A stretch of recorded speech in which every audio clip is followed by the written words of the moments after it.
Hey folks, Chuck Holton here. Thanks for watching the Hot Zone. We're still in the city of Kiev, downtown. This is Maidan Square. And there's a lot of history here, but let's talk about what just happened. We just saw on Twitter, there's a reporter from, I think, CBS that is claiming that he's heard from several sources inside the US government that Vladimir Putin has ordered an attack on this city and on a full-scale attack on Ukraine. Now, you can take that for what it's worth. This guy kind of has a, excuse me, how's it going? This reporter actually has kind of a reputation for jumping the gun on stuff like that. Sometimes he ends up being right, and sometimes he's not. He actually is the guy who was first to report on the mission to take out bin Laden in Pakistan. So he does have a little bit of history. So you can see, I mean, there's people walking all around here. It's not like everybody's running around with their hair on fire. We asked our server at the restaurant a little while ago if she was worried about an attack, and she just kind of shrugged. But the news that we're getting is that, before, hold that thought, I want to turn around here and I want to show you this memorial over here. This is Maidan Square, like I said. If you go back and watch the footage from the Maidan Square massacre, what happened was there was a big protest here. They say 400,000 to 600,000 people protesting all down here through this whole square. And there was a big barricade here. They broke through the police barricade. And at that point, somebody, they say they're still not sure who it was. Could have been Russian agents, could have been police, we don't know. Opened fire from the top of this hotel, right over there. You can just barely see the corner of it, with machine guns, and mowed down people in here. Over 100 people died right here where we're standing. And there's footage of this clock with people laying on the ground and like trying to take cover behind the clock and hiding and stuff.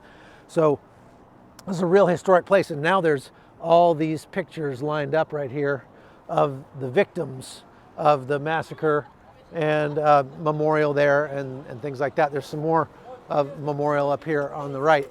So anyway, we heard the news coming out on Twitter that an attack is imminent.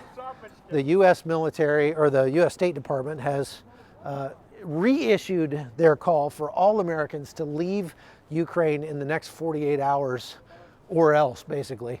To me, that's just them covering their butts so that if something does happen, they don't get blamed for another Afghanistan. Although I don't think it would help them even if they did. But look here, here's the rest of this monument.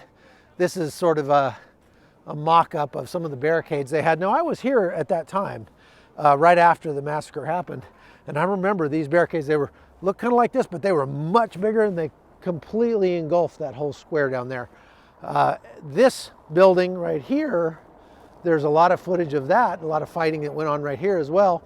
This is the Opera House, but back in the 30s, they say this was the KGB headquarters. And a lot of people were tortured and killed in the basement of this building back many decades ago. Okay, so moving on. Are we worried? Well, I'm kind of like most of these people out here. They seem to think that until the bombs start falling, they're not going to start worrying. We are actually leaving Kiev tonight and heading down south. So if they do bomb Kiev, what this guy reported was that the government was, or that Russia was planning to bomb Kiev for a couple days, cyber attacks, and then a full ground offensive. Now, why don't we really believe him? Because, well, first of all, Vladimir Putin has stated repeatedly that he has no intention of doing that. Number two, the blowback on Russia would be severe. If he does attack, it's an incredible statement on just how weak he thinks the United States is. Now, the U.S. has given over 1,200 tons of armaments and ammunition to Ukraine, with the last planes that I know of landing even this morning here in Kiev. We've talked to quite a few people who are in the military who are saying, we're ready, we're going to fight, we'll put up a fight.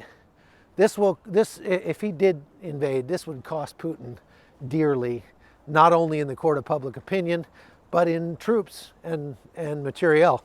They have enough troops to take over Ukraine, perhaps the 130,000 ringing the borders of this country. But the real question is, do they have enough troops to hold the country? Because there would be a pretty severe insurgency, I believe, if that were to happen. The best thing that Vladimir Putin could do right now would be to walk away, because if he did, the US State Department would look really, really stupid.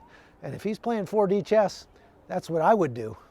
All right, thanks for watching. I'm Chuck Holton. I'm gonna go get on the train. Stay tuned, we'll see you.